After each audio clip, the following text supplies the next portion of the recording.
Jouéon est un chasseur de Baran qui a été piégé pour accepter une mission dont il ne pouvait pas survivre par un homme nommé Tajun Kuan, et il se retrouve maintenant confronté à son équipe qui a été complètement massacrée par un monstre serpent géant, et il est le prochain sur le menu. À sa décharge, il livre un très bon combat contre cette chose, mais sa force n'est tout simplement pas suffisante car son épée se brise, et malgré ses meilleurs efforts pour éviter de se faire dévorer, il finit quand même par se faire mâcher les jambes par le monstre serpent, et à ce moment-là, il savait que c'était fini pour lui. Il parvient tant bien que mal à ramper hors de l'emprise du serpent et tente de ramasser son épée brisée pour pouvoir continuer à se battre, mais le serpent se relève d'abord et s'apprête à l'achever. Juste avant que le serpent ne lui arrache la tête, il se fige soudainement devant lui, comme si le temps s'était complètement arrêté. Jouéon entend alors une voix résonner dans sa tête, et elle se moque de sa situation désespérée parce que, quel que soit le choix qu'il fera ici, il finira par mourir. Jouéon reconnaît la voix comme celle d'un artefact et la supplie de l'aider à se débarrasser du monstre serpent, mais la voix lui dit qu'elle ne lui sera d'aucune utilité car ses jambes ont déjà été arrachées et il perd beaucoup de sang, donc il ne survivra pas encore longtemps, et même s'il parvenait à arrêter l'hémorragie, comment compte-t-il sortir de ce tombeau? Parce qu'il ne pourra certainement pas marcher. Elle dit que c'est dommage que quelqu'un avec autant de potentiel inexploité finisse par mourir dans un endroit comme celui-ci, mais Jouéon dit qu'il n'a pas fini comme ça parce qu'il le voulait, et alors qu'il repense à sa vie, la seule chose qui lui vient à l'esprit est son désir de se venger de Tajun Kuan pour ce qu'il lui a fait. Voir Jouéon si rempli de rage et assoiffé de vengeance même s'il est à la porte de la mort amuse l'artefact, qui décide qu'il pourrait finalement valoir la peine de l'aider et accepte de lui prêter son pouvoir, révélant sa vraie forme comme étant un corbeau. Il lui dit de revendiquer le trône du vrai roi s'il pense être capable d'un tel exploit, et après cela, il vole directement dans le corps de Jouéon. La prochaine chose dont Jouéon se souvient, c'est qu'il est assis dans un poste de police, et l'une des premières choses qu'il remarque, c'est que ses jambes sont revenues, ce qui le déroute vraiment, mais pas autant que le fait qu'il n'est plus dans le tombeau. Il se demande encore ce qui se passe quand l'officier de police assis en face de lui dit de s'asseoir et de répondre rapidement à ses questions parce qu'ils veulent pointer à l'heure pour la fête du Nouvel An. En entendant cela, Jouéon regarde le calendrier et, à sa grande surprise, il est écrit que l'année est 2025, mais cela ne peut pas être juste car d'après ses souvenirs, 2025 était il y a 15 ans. Il commence à se demander s'il est vraiment possible qu'il ait été renvoyé dans le passé, mais juste à ce moment-là, une femme s'approche de lui et se met à crier parce qu'il fait perdre leur temps ici. Jouéon a l'impression de se souvenir de son visage de quelque part, et quand il regarde et aperçoit son fils avec un large sourire, il se souvient enfin de quoi il s'agit. Le gamin a essentiellement essayé de le provoquer pour le faire réagir et le pousser à se battre, et avant même que Jouéon n'ait pu faire quoi que ce soit, le gamin est tombé par terre en faisant semblant d'avoir reçu un coup, et après cela, la mère du gamin l'a traîné au poste de police pour ça. Jouéon essaie de se rappeler comment cette situation s'était résolue la dernière fois, et il se souvient comment la mère avait essentiellement exigé un montant de règlement exorbitant, et il avait été forcé de se mettre à genoux et de supplier pour qu'elle réduise le montant parce qu'à l'époque il n'avait absolument pas d'argent. La mère commence à s'impatienter car Jouéon regarde dans le vide depuis un moment,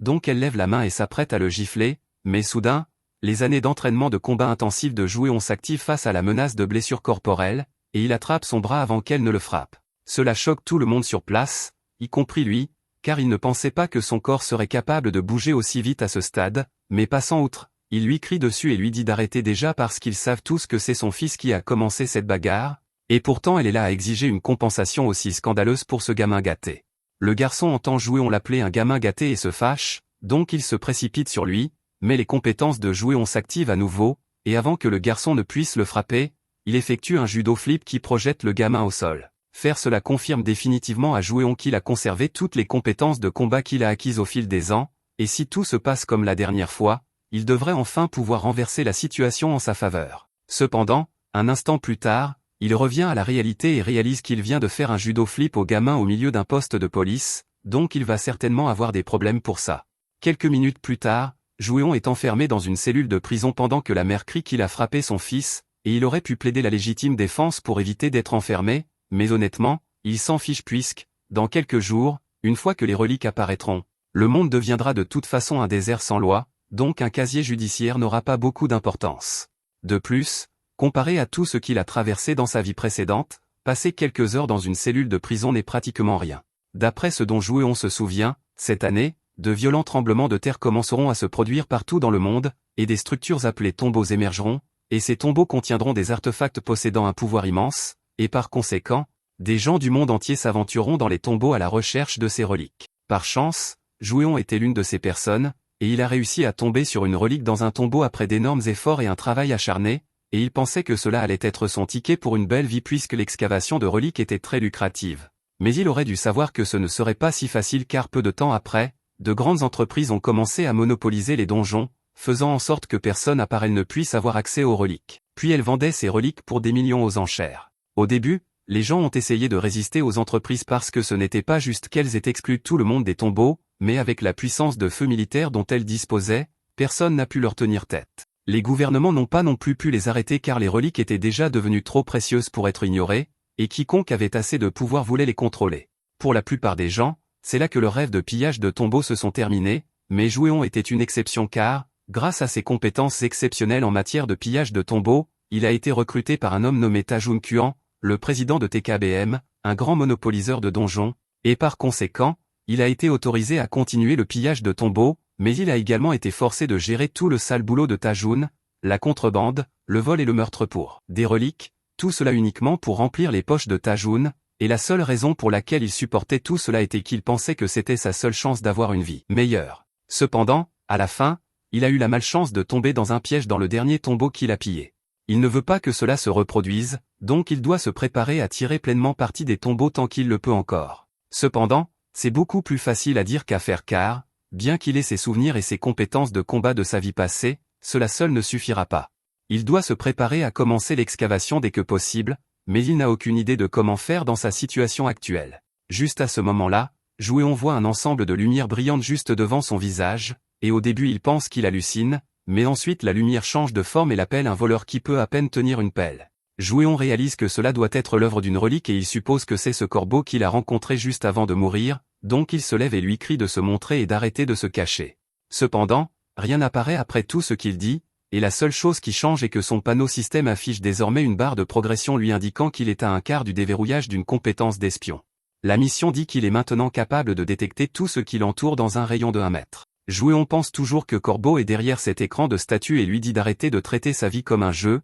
mais ensuite l'écran change pour lui dire qu'il doit déverrouiller les 4 compétences de base dont tout pilleur de tombeau a besoin. Jouéon réalise qu'il est le seul à pouvoir voir le panneau, et maintenant qu'il y prête vraiment attention, il réalise qu'il voit vraiment tout dans un rayon de 1 mètre avec une clarté cristalline, même les plus petits détails autour de lui se démarquent comme jamais auparavant, ce qui rend évident que cette capacité est déjà en train de faire effet. Il se souvient que c'était l'une des capacités qu'il avait obtenues de la relique d'archéologue qu'il avait trouvée dans sa dernière vie, et bien que la relique ait disparu, il semble que la capacité soit toujours là d'une manière ou d'une autre, et puisqu'il est dit qu'il n'est qu'à un quart de la mission, cela doit signifier qu'il y a 3 autres compétences qui lui restent à déverrouiller. Juste à ce moment-là, quelqu'un vient le chercher dans la cellule, et il s'avère que c'est Jian Wu, un détective dont Jouéon était ami à l'époque. Jian Wu a entendu parler de ce qui s'est passé, et il a réussi à faire libérer Jouéon en prouvant que le gamin était un arnaqueur en série qui provoque les gens en combat tout le temps et exige un règlement ensuite. Jian Wu était l'une des rares personnes à avoir réellement pris soin de Jouéon jusqu'à la fin, donc Jouéon est vraiment heureux de le revoir après sa vie passée pleine d'épreuves. Alors que Jian Wu et Jouéon rentrent du poste, Jouéon demande à Jian Wu s'il a entendu parler de quelque chose d'étrange qui se passe récemment. Jian Wu n'a aucune idée de ce dont il parle et lui dit qu'il ferait mieux d'aller voir un diseur de bonne aventure pour ce genre de choses, et avec ce genre de réponse, Jouéon peut confirmer que les utilisateurs de reliques ne sont vraiment pas encore apparus. Après cela, Jouéon dit au revoir à Jian Wu pour la nuit, et il suppose que les tombeaux ont dû déjà commencer à apparaître comme la dernière fois, mais les gens ne les ont tout simplement pas encore découverts, et si c'est vraiment le cas, alors c'est le moment parfait pour lui de passer à l'action. Chaque minute qui passe est une chance de plus pour quelqu'un d'autre de découvrir l'un de ces tombeaux en premier, donc il ne peut pas se permettre de perdre du temps. Cependant, il a toujours un problème majeur, l'argent. La plupart des premières reliques se trouvent en Europe et en Amérique, donc il doit réunir assez d'argent pour un billet d'avion, et il réfléchit à comment obtenir l'argent pour cela, mais soudain, alors qu'il tourne dans une ruelle pour rentrer chez lui, il tombe sur Park, l'une des personnes qui l'ont tourmenté à son petit boulot. À l'époque, Jouéon avait désespérément besoin d'argent, donc il avait été forcé de travailler dans une galerie d'art appartenant à la sœur de Park, et lui et ses copains s'assuraient de faire de sa vie là-bas un cauchemar chaque fois qu'ils en avaient l'occasion. Maintenant, ils ont l'intention de tabasser Jouéon pour le plaisir juste parce qu'ils le peuvent, mais ils n'ont aucune idée que Jouéon n'est plus le faible sans caractère qu'il était dans sa vie précédente. L'un d'eux lève la main pour gifler Jouéon au visage, mais Jouéon le devance et frappe le gars si fort qu'il tombe au sol. Park n'arrive pas à croire que Jouéon ose vraiment riposter, donc il se précipite sur lui, avec l'intention de lui donner une leçon. Cependant, Park reçoit un coup de poing dans le ventre qui lui coupe le souffle, puis Jouéon lui donne un coup de genou au visage pour faire bonne mesure. Les autres commencent à se demander comment Jouéon est devenu si bon au combat, mais ils supposent qu'il n'a aucun moyen de tous les battre s'ils se ruent sur lui en même temps. Cependant, ils se sont lourdement trompés car Jouéon procède à les nettoyer tous, sans même transpirer. Park est tellement furieux qu'il sort un couteau sur Jouéon, et les autres essaient de le calmer car, oui, ils voulaient tabasser Jouéon, mais ça va être grave s'ils finissent vraiment par le tuer. Cependant, Park est trop en colère pour s'en soucier maintenant. Jouéon n'est pas si inquiet que Park sorte un couteau sur lui car il est assez compétent pour gérer cela, mais ce qui l'inquiète, c'est le fait que le couteau qu'il tient est un artefact et il n'a aucune idée de comment Park a mis la main dessus, d'autant qu'il n'a aucune idée que c'est une relique. Il est possible que quelques reliques se soient naturellement glissées dans la société humaine, et c'est quelque chose dont il va devoir se méfier à l'avenir, mais pour l'instant, comme c'est juste Park qui tient le couteau, il n'y a rien à craindre car le lui voler va être un jeu d'enfant. Park se jette sur Jouéon et tente de le taillader, mais Jouéon esquive magistralement toutes ses attaques et le désarme en moins de 10 secondes, et maintenant qu'il a le couteau en sa possession, il décide de montrer à ses gorilles ce qu'une relique peut vraiment faire. Alors qu'il active le couteau, celui-ci renforce son corps, lui permettant de voir tous les points faibles de ses adversaires, tout en augmentant sa vitesse et son agilité, et avec cet avantage, il est capable de se précipiter en avant et de taillader les gorilles de Park à multiples reprises sans qu'aucun donne le temps de réagir. Bien sûr, il a pris soin d'éviter de toucher des organes vitaux car il ne voulait pas les tuer, mais le fait que Jouéon soit réellement prêt à les poignarder effraie tellement le groupe qu'ils ne sont plus disposés à se battre. Cependant, Jouéon n'est pas du genre à les laisser s'en tirer aussi facilement, alors il les dévalise carrément. Un peu plus tard, Park appelle sa sœur pour lui raconter ce qui s'est passé, mais elle a du mal à croire que Jouéon ait pu battre 3 personnes tout seul et les voler ensuite. Park commence à lui raconter toutes les choses bizarres qu'a faites Jouéon, y compris comment il s'est mis à bouger beaucoup plus vite après avoir volé le couteau pour une raison quelconque, mais elle n'est pas vraiment intéressée par les détails et demande simplement à Park combien Jouéon a réussi à lui voler. Park lui dit que Jouéon a volé tout l'argent de son compte ainsi que le couteau et la statue de Bouddha qu'il avait sur lui, et sa sœur se moque un peu de tout ce reste, mais elle panique quand elle apprend que Jouéon a pris la statue de Bouddha parce que cette chose était vraiment importante, et elle crie sur Park pour qu'il aille trouver un moyen de la récupérer. Le lendemain matin, Jouéon se rend chez un prêteur sur gage pour vendre la statue bouddhiste, mais à sa grande déception, il découvre que c'est essentiellement un morceau de camelote bon marché, donc ça ne vaut pas grand-chose. Il commence à se demander pourquoi Park transportait quelque chose d'aussi inutile, mais juste à ce moment-là, son panneau système s'ouvre et active sa compétence d'espionnage, lui permettant d'analyser la statue et de découvrir qu'il y a quelque chose de caché à l'intérieur. Jouéon commence à tripoter la statue un peu plus, et après quelques sondages, un compartiment secret se révèle d'où tombe à terre une petite pochette de la spéciale de Walter White. Jouéon peut immédiatement identifier ce que c'est, et il comprend que cela doit signifier que toute la galerie d'art que possède la sœur de Park doit être une opération de trafic de drogue, alors il décide d'appeler Jianwo. Un peu plus tard, la sœur de Park est dans son bureau en train de passer un appel téléphonique à son patron pour essayer d'expliquer comment elle a perdu l'un des échantillons de drogue, mais soudainement, la police fait irruption avec Park et des menottes, et ils sont là pour l'arrêter parce qu'ils ont déjà conclu qu'il s'agit d'une opération de drogue. Elle tente de se sortir de cette situation par un bluff en affirmant que la police n'a aucune preuve reliant des drogues à elle, et elle compte sur le fait que tous ces entrepôts sont verrouillés par des mots de passe sécurisés, donc il n'y a aucun moyen que la police ait pu y entrer pour trouver les drogues. Cependant, malheureusement pour elle, elle n'a pas pris en compte le fait que, comme Jouéon a travaillé pour elle pendant longtemps, il connaît tous les codes d'accès des entrepôts, donc il a pu les déverrouiller, et la police a trouvé un tas de drogues cachées à l'intérieur des œuvres d'art qu'elle avait en stock, ce qui est plus que suffisant pour la mettre derrière les barreaux pour longtemps. En raison de son aide pour faire tomber le réseau de drogue, Jouéon reçoit une récompense de 10 millions de yens, et il en est plutôt content. Comme cela couvre le capital de départ dont il va avoir besoin pour commencer ses entreprises d'excavation,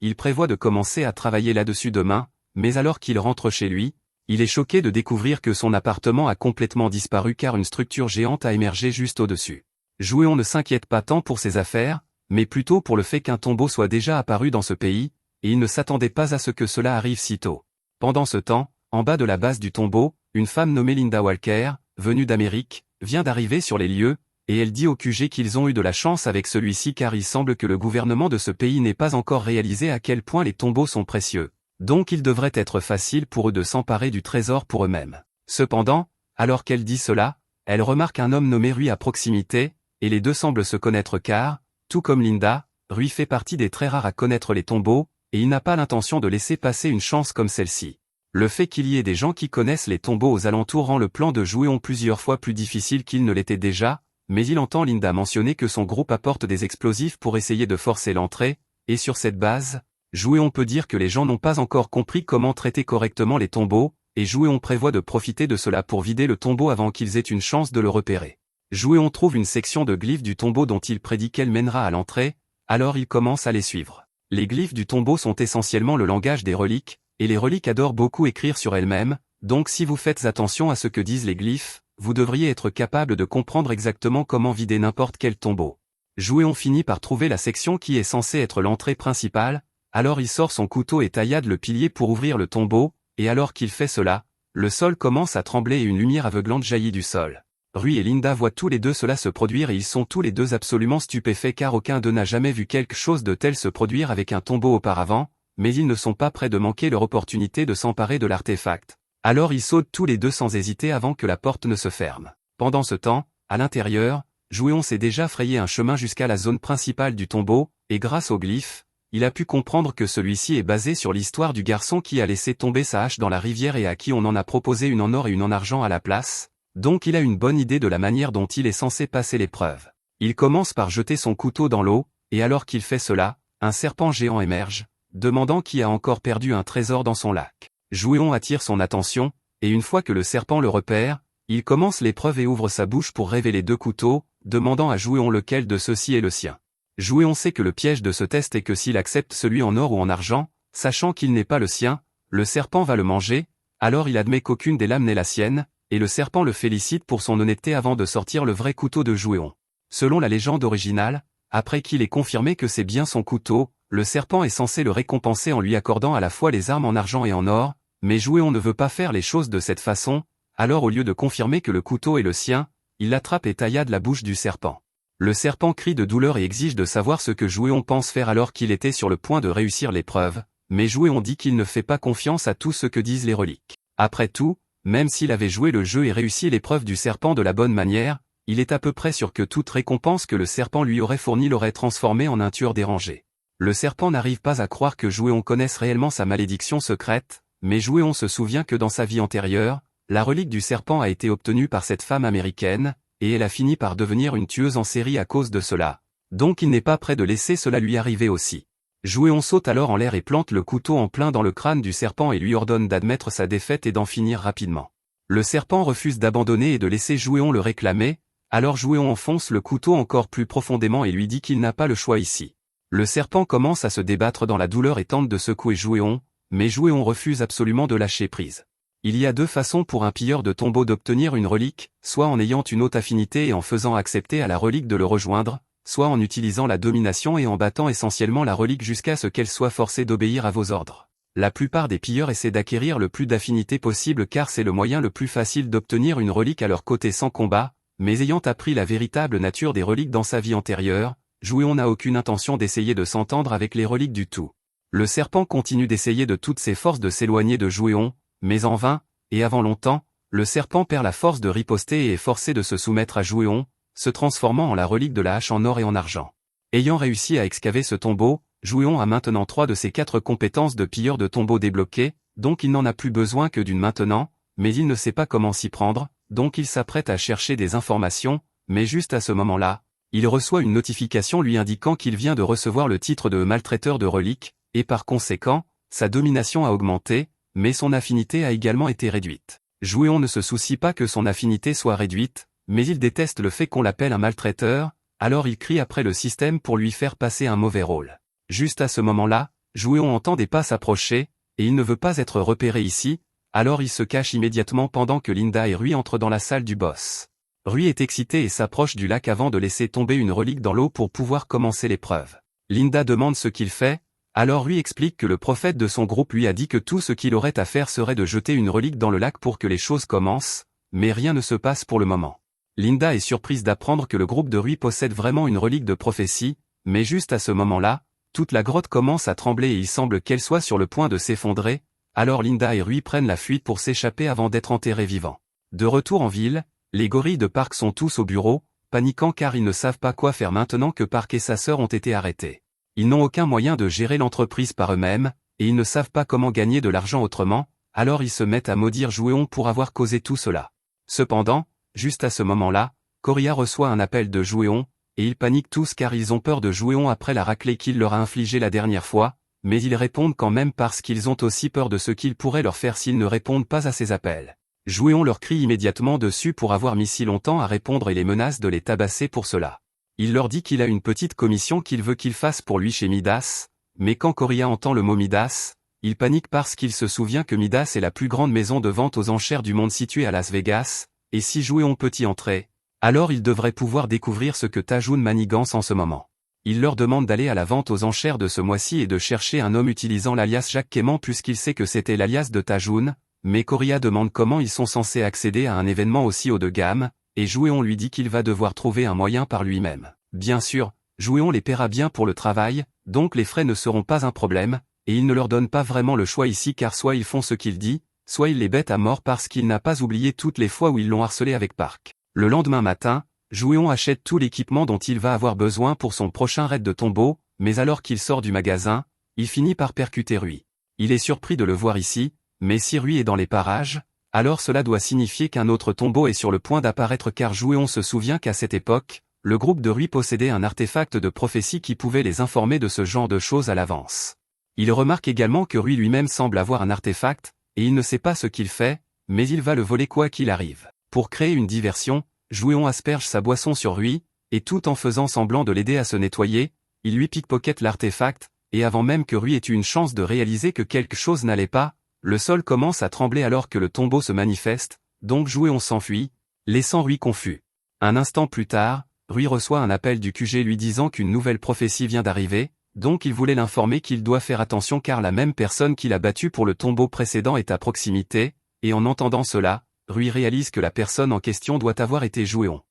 Au fur et à mesure que le tombeau se manifeste, des dizaines d'épées commencent à apparaître de nulle part, et en un rien de temps, Jouéon et un groupe de personnes quelconques se retrouvent piégés au cœur du tombeau. Jouéon peut immédiatement sentir une aura malveillante l'entourer, il peut donc dire que la relique à laquelle appartient ce tombeau doit être particulièrement malfaisante. En considérant toutes les armes brisées autour de lui, il déduit que ce tombeau doit avoir un lien avec la légende de Muramasa. La famille Muramasa était une famille de forgerons d'épées dans le Japon ancien, et leurs épées étaient réputées pour leurs tranchants exceptionnels, mais si cela a d'abord apporté la renommée à la famille, cela a aussi conduit à sa ruine, car ils ont été tués par les épées mêmes qu'ils avaient créées. Selon toute vraisemblance, la relique qu'ils recherchent devrait être l'épée qui a servi à abattre la famille, mais la trouver ne va pas être facile quand cet endroit est rempli d'innombrables doubles, et en plus de cela, le système fait soudainement apparaître une notification, l'avertissant que l'énergie à l'intérieur de ce tombeau est corrosive et a déjà commencé à endommager sa peau, donc si Jouéon reste ici trop longtemps, il subira des blessures encore plus graves.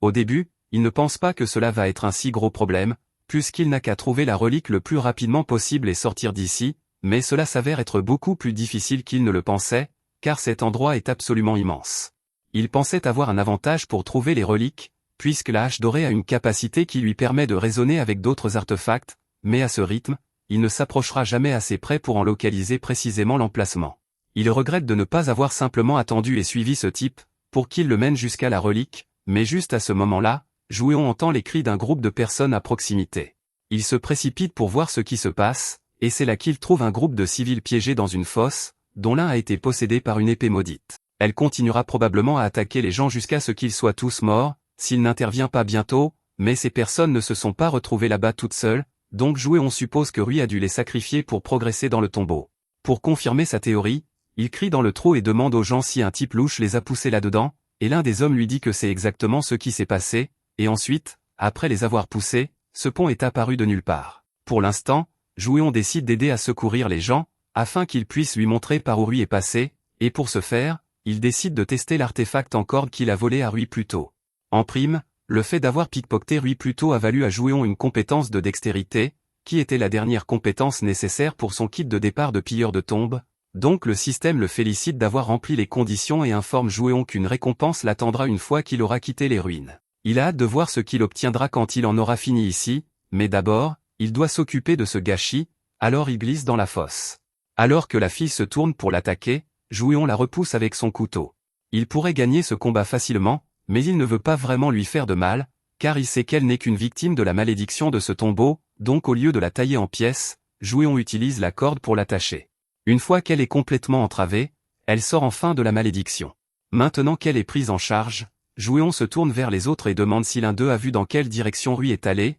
et un homme a justement vu qu'il avait pris ce chemin et était entré dans une grotte. Jouéon pense que Rui doit se diriger droit vers l'emplacement de la relique. Juste à ce moment-là, la fille que Jouéon a attachée l'appelle et lui demande s'il peut la libérer maintenant, car cette corde est vraiment étrange et elle est revenue à la normale maintenant. Jouéon ne voit pas de raison de la maintenir entravée, alors il dit à la corde de la libérer, et elle retourne lentement à son poignet, bien qu'à contre-cœur. Jouéon se tourne alors vers les gens et leur dit qu'il va les aider à sortir d'ici, mais d'abord, il a besoin de leur aide pour trouver Rui, et de cette façon, ils pourront le rembourser pour ce qu'il a fait pour eux. Pendant ce temps, de l'autre côté du tombeau, Rui est actuellement en route pour trouver l'épée de Muramasa, et il dit qu'il est content d'avoir éliminé tous ses témoins tant qu'il en avait l'occasion, car maintenant tout ce qu'il a à faire est d'obtenir l'épée, et ensuite il pourra sortir d'ici et trouver Jouéon, pour l'éliminer pour avoir osé le tromper. Cependant, malgré tous ses rires maniaques, même après avoir cherché pendant un moment, il n'a toujours pas réussi à trouver la vraie Muramasa, car il y a des tonnes d'épées brisées en double qui traînent ici,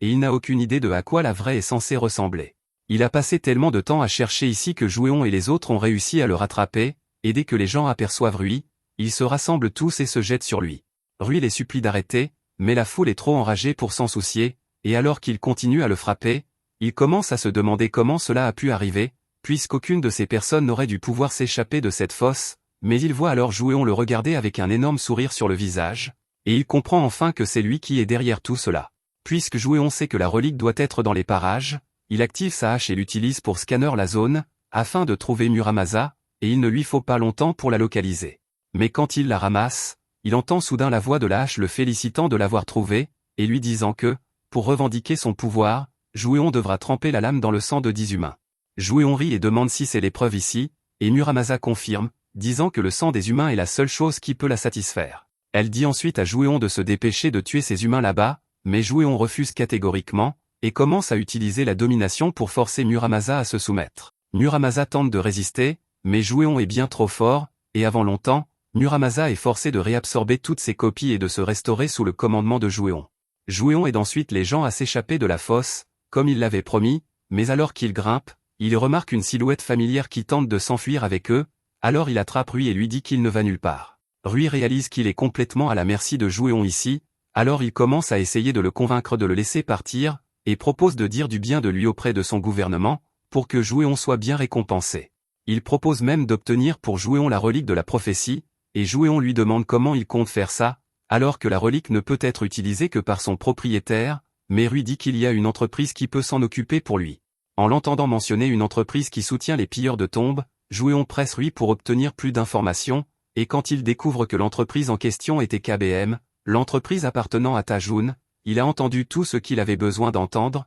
et donne un coup de pied à Rui en plein dans le ventre, lui faisant cracher une bouffée de sang. Il prend ensuite la corde et laisse Rui dans le trou pour y rencontrer sa fin, avant d'ordonner à Muramasa de sceller le tombeau, enterrant Rui sous un tas de décombres tandis que tout le monde réussit à sortir vivant. L'histoire officielle que les médias relaient est que toute l'affaire a été causée par un tremblement de terre ordinaire, mais de nombreux survivants rapportent avoir vu d'innombrables épées apparaître sur les murs, ainsi qu'un Japonais qui prétendait faire partie de la JSDF et qui a essayé de les tuer. Le Premier ministre japonais est fou de rage, car avec le désastre causé par l'échec de Rui, la vérité sur les tombeaux est sur le point d'être exposée, et pire encore, avec ce que Rui a fait à ses civils, la réputation du Japon est absolument terrible maintenant. Il exige des explications du capitaine de la force de défense, et le capitaine dit qu'il y a eu une interférence inattendue de la part de l'homme dont la prophétie parlait. Mais le Premier ministre s'en moque, car c'était leur travail de se débarrasser de ce type en premier lieu. Le capitaine de la défense admet qu'il a échoué dans son objectif, mais il dit qu'ils peuvent encore éliminer Jouéon,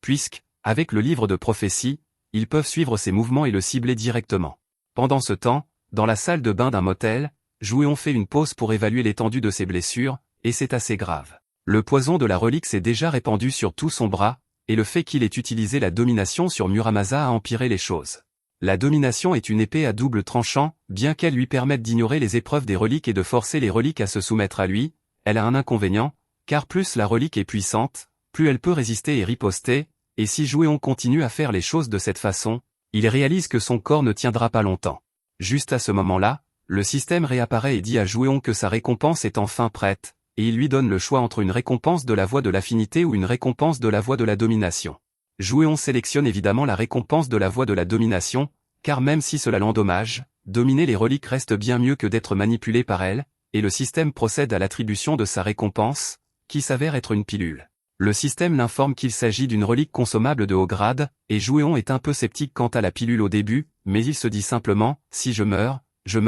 et l'avale quand même. Soudain, il sent la pilule faire effet dans son corps, et le poison de la relique dans son bras commence lentement à s'estomper. Le système l'informe alors qu'il a acquis une compétence de tolérance, qui le rend plus résistant au poison des reliques que la normale, et Jouéon est stupéfait, car la résistance au poison des reliques est l'une des meilleures choses qu'il aurait pu recevoir. Il ne peut s'empêcher de se demander pourquoi le système Corbeau est prêt à l'aider autant, puisque lui faciliter les choses n'aiderait en rien le Corbeau, mais il décide d'accepter les choses telles qu'elles sont pour l'instant. Juste à ce moment-là, le système informe Jouéon qu'une relique de grade S vient de le verrouiller et est en train de lire son avenir, et en apprenant cela, Jouéon réalise immédiatement qu'il doit s'agir du livre de prophétie. Il ne crée pas de tombeau comme les autres reliques, et choisit plutôt son propriétaire et apparaît devant lui de manière discrète. La personne que le livre a choisie à ce moment-là était une fille nommée Yuka Sasaki, et après que le gouvernement japonais ait découvert son pouvoir, ils lui ont offert un soutien énorme en échange de l'utilisation du pouvoir de prophétie pour les aider dans les excavations. Au début, cela ressemblait à une fin heureuse, mais Yuka n'a jamais été très bonne pour étudier, il lui était donc très difficile de déchiffrer la langue ancienne du livre lors de la lecture des prophéties. Quand un autre prophète est apparu, Yuka a été tuée et rejetée, parce qu'elle était devenue inutile. Puisque le livre de prophétie le suit maintenant, Jouéon décide de se rendre au Japon pour l'affronter directement, et le lendemain matin, quand vient le moment pour Sasaki de faire sa lecture prophétique quotidienne, elle est horrifiée de trouver les pages remplies de messages lui disant qu'elle va mourir. Jouéon a passé involontairement toute la nuit à écrire des menaces contre la vie de Sasaki, car il savait que le livre ne ignorerait pas quelque chose comme ça, et par conséquent, en apprenant qu'il est au Japon, la force de défense ne perdrait pas de temps à venir aussi après lui. Cependant, il est un peu surpris qu'ils attendent si longtemps pour agir, car il pensait qu'ils l'auraient déjà attaqué. Il s'avère qu'ils attendaient Sasaki, car ils veulent l'envoyer comme serveuse pour servir Jouéon. Sasaki ne comprend pas pourquoi elle doit être celle qui fait ça, alors que Jouéon en veut à sa vie, mais ils expliquent que Jouéon ne sait probablement pas à quoi elle ressemble, donc il n'attaquera pas tout de suite, et si elle peut bien regarder son visage, sa relique de prophétie devrait pouvoir le verrouiller complètement, lui donnant une meilleure compréhension de ce qu'il prépare. C'est un plan risqué, mais Sasaki n'a pas d'autre choix que de s'y plier, alors elle entre en se faisant passer pour une serveuse. Cependant, dès qu'elle voit le visage de Jouéon, elle tombe amoureuse au premier regard, parce qu'il est si beau. Jouéon peut immédiatement dire que Sasaki est l'utilisatrice de la prophétie, grâce à l'aura spéciale qui l'entoure, et il est surpris que la force de défense tenterait quelque chose d'aussi audacieux que d'envoyer sa cible s'asseoir si près de lui. Mais cela ne change pas grand-chose, et il commence à tendre la main vers son arme. La force de défense est sur le point de se précipiter pour sauver Sasaki, mais soudain, Sasaki claque la porte et dit à Jouéon qu'elle est amoureuse de lui. Jouéon ne s'attendait vraiment pas à ce que Sasaki commence à flirter de nulle part, surtout pas alors qu'il était sur le point de la tuer, mais cela tombe parfaitement pour lui, car si Sasaki est de son côté, alors il n'a rien à craindre du livre de prophétie. Il se ferait ensuite un chemin hors de la pièce et attache le garde posté à l'extérieur, avant de s'en aller avec Sasaki. Sasaki avait initialement supposé que Jouéon ne savait pas qu'elle était l'utilisatrice de la prophétie, puisqu'elle ne s'était jamais révélée, et comme il semblait si gentil, elle était sûre qu'il n'y avait aucun moyen qu'une personne comme lui veuille la tuer. De plus, puisqu'elle l'a déjà regardé dans les yeux, elle pourra désormais verrouiller directement son avenir, donc Jouéon ne pourra pas la tuer, mais elle ne peut rien faire pour l'instant, car elle a oublié le livre à la maison. Sasaki croyait vraiment qu'elle allait juste passer un bon rendez-vous avec Jouéon, mais dès qu'ils ont tourné dans une ruelle, Jouéon a sorti son épée et l'a brandie contre le cou de Sasaki pour la menacer. Sasaki n'arrive pas à croire que cela arrive, mais Jouéon lui dit qu'il sait déjà qu'elle est l'utilisatrice de la prophétie, et si elle ne veut pas être blessée, il sera dans son intérêt de faire ce qu'il dit. Sasaki n'a pas vraiment le choix dans cette situation, alors elle accepte d'écouter Jouéon, et la première chose qu'il lui dit de faire est de lui donner son téléphone portable. Sasaki le lui donne sans résistance, et Jouéon le fracasse immédiatement par terre, pour que les responsables de Sasaki ne puissent pas la localiser pendant un moment, et après cela, il l'emmène dans un restaurant, afin qu'ils puissent continuer leur rendez-vous. Jouéon fait asseoir Sasaki dans un box privé et sort un carnet, avant d'expliquer qu'il veut qu'elle écrive mot pour mot chacune des prophéties actuelles écrites dans le guide du futur. Sasaki essaie de lui dire qu'elle ne peut pas faire ça, puisqu'elle a laissé le guide du futur à la maison, mais Jouéon lui dit que tout ce qu'elle a à faire pour l'invoquer est de tapoter le tatouage sur son bras et d'appeler le nom de la relique. Sasaki n'avait aucune idée que quelque chose comme ça était réellement possible, mais quand elle essaie, cela invoque effectivement la relique, comme Jouéon l'avait dit. Maintenant qu'elle a le guide du futur, Jouéon lui dit de commencer à écrire autant que possible. Sasaki est forcée d'écrire pendant des heures sans s'arrêter, et ses bras commencent à être fatigués, alors elle demande à Jouéon si elle peut faire une pause, car son bras lui fait mal. Ou mieux encore, elle propose de le laisser simplement prendre le guide du futur, mais aussi tentant que cela puisse paraître, Jouéon ne peut pas faire ça. Le guide du futur est une relique de Gradès, et bien qu'il soit techniquement possible pour lui de la revendiquer en utilisant la domination, comme il l'a fait avec l'épée, cela lui causerait de graves conséquences. Jouéon dit à Sasaki de se dépêcher, mais juste à ce moment-là, il entend le bruit de quelques soldats qui approchent, alors il suppose que l'armée a finalement réussi à le localiser. Il n'y a plus qu'une chose à faire maintenant, il prévoit de s'assurer que personne ne puisse utiliser le guide du futur pour le surveiller. Sasaki est terrifié alors que Jouéon sort son épée, et le supplie de l'épargner, disant qu'elle lui serait bien plus utile vivante, mais Jouéon l'assure qu'elle n'est pas sa cible, et immédiatement après, il plonge son épée en plein dans le guide du futur. Le livre crie de douleur en réalisant qu'il est attaqué, mais il est déjà trop tard, car un instant plus tard, il est complètement détruit, et par conséquent, Sasaki s'évanouit. Jouéon a fait cela en partie comme une faveur pour Sasaki, car maintenant que le guide du futur a disparu, le gouvernement ici n'aura aucune raison de la garder sous surveillance ou de se débarrasser d'elle, donc elle pourra peut-être mener une vie relativement normale. Les soldats qui étaient là pour arrêter Jouéon font alors irruption, et le commandant est horrifié en voyant le guide du futur en lambeaux sur la table. Il crie sur Jouéon et lui dit qu'il va être exécuté pour cela, mais Jouéon n'est pas du tout inquiet, et sort simplement la relique de mochi qu'il a volée plus tôt, avant de la jeter aux soldats. Les effets du mochi produisent une odeur hautement addictive qui pousse toute personne affectée à désirer le mochi plus que tout au monde, et dans le cas des soldats, c'est plus que suffisant pour les faire se battre sans réfléchir pour l'obtenir. Jouéon sort simplement tranquillement pendant qu'ils sont occupés avec ça. Il rentre ensuite chez lui après cela, et pendant le vol en avion, il prend le temps de lire les prophéties que Sasaki a écrites. Parmi elles, il y en a une qui se démarque, car elle mentionne la grande tomification. Il se souvient de l'événement de sa vie antérieure, et il a à peu près provoqué l'engloutissement du monde entier par un tombeau géant, et a entraîné la circulation de bien plus de reliques. Selon la prophétie, en janvier, le moment sera venu pour le jardin de la cupidité, ce que Jouéon suppose doit faire référence à la vente aux enchères Midas à Las Vegas. Jouéon retrouve plus tard Sung-woo et les autres pour leur demander des nouvelles de l'enquête qu'il leur a demandé de faire, et ils ont réussi à réduire la liste de tous les participants possibles avec les initiales JK.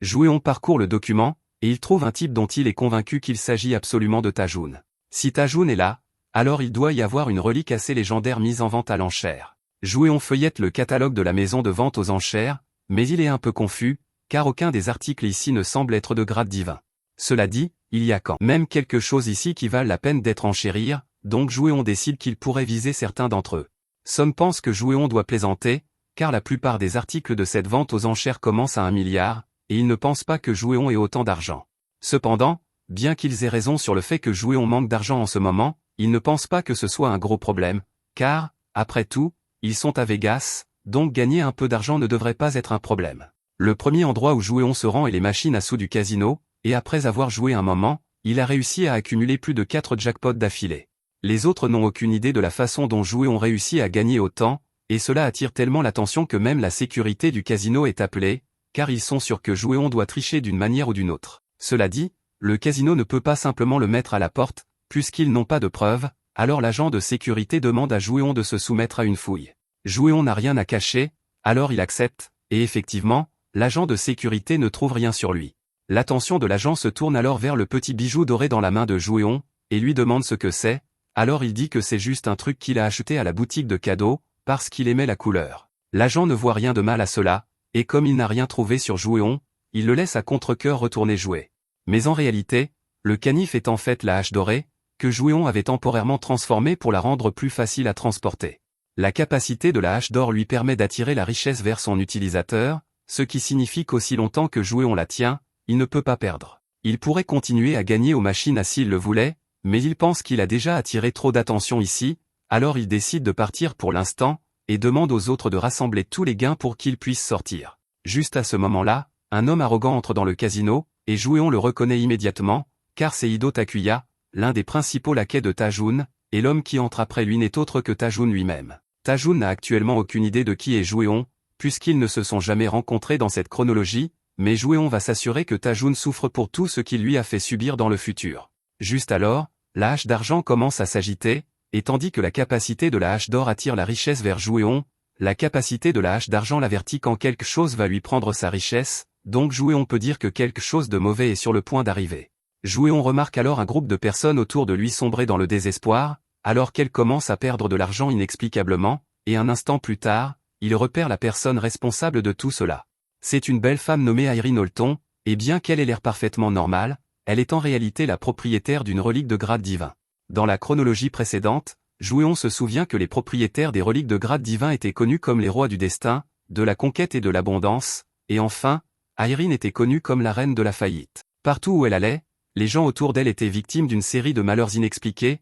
donc Jouéon veut rester aussi loin d'elle que possible, pour ne pas être affecté par son malheur aussi. Mais dès qu'Irene le repère, elle commence à poursuivre Jouéon, parce qu'il est la personne qu'elle cherchait. Jouéon essaie de sortir par la porte avant qu'elle ne l'atteigne, mais pour une raison quelconque, une présence inquiétante l'empêche de partir, et un instant plus tard, Irene rattrape Jouéon et lui attrape le bras avec excitation. Alors qu'elle fait cela, Jouéon reçoit une notification l'informant que sa chance est éclipsée par un grand malheur, et que ses reliques commencent à subir des dégâts. Jouéon se retire et dit à Irene de lâcher son bras. Irene s'excuse d'avoir touché Jouéon sans permission, et elle explique qu'elle espérait qu'il lui dirait son secret pour être si chanceux, puisqu'elle a entendu qu'il a gagné énormément de jeux il y a une minute. Jouéon essaie de faire l'ignorant et dit à Irene qu'il ne sait pas de quoi elle parle, mais Sung-woo et les autres ne comprennent pas pourquoi Jouéon voudrait rejeter une si jolie fille, alors ils essaient d'inviter Irene à déjeuner. Mais soudain, ils sont tous frappés de terribles maux d'estomac et s'effondrent par terre. Irene commence à s'excuser auprès d'eux, car elle n'avait pas l'intention que cela arrive.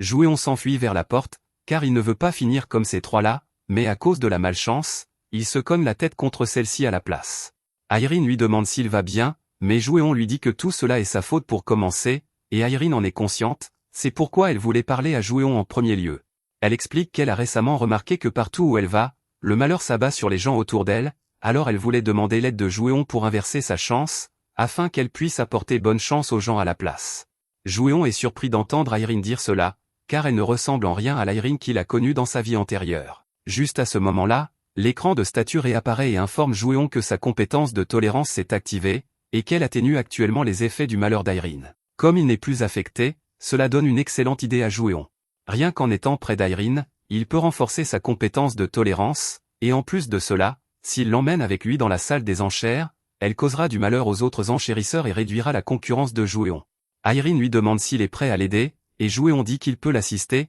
mais pour l'instant, il a un rendez-vous important, alors il lui demande si elle aimerait se joindre à lui. Irene est plus qu'heureuse de l'accompagner. Comme Jouéon l'espérait, grâce à la malchance d'Irene, la plupart des participants à la vente aux enchères ont été forcés de partir en raison de diverses urgences. Même Tajoun n'a pas été épargné, car l'une de ses usines a apparemment brûlé. Pourtant, il n'est pas parti, donc Jouéon prend cela comme un signe qu'il doit vraiment y avoir quelque chose qui vaut la peine d'être acheté ici. Pendant qu'il attend de voir ce qui va arriver, il réfléchit à tout ce qu'il a appris sur Irene jusqu'à présent, et il n'arrive toujours pas à comprendre qu'elle soit si gentille maintenant, mais que dans le futur, elle avait une personnalité absolument tordue. Elle ne semble pas non plus savoir quoi que ce soit sur les reliques, alors il se demande comment elle a mis la main sur une relique de rang divin en premier lieu, mais là encore, il est possible que la relique se soit accrochée à elle à son insu, et être forcée de vivre avec le malheur si longtemps est probablement ce qui a ruiné sa vie et en a fait une folle, d'autant plus qu'avec le fonctionnement de la relique, plus Irene est heureuse, plus les effets de son malheur deviennent graves.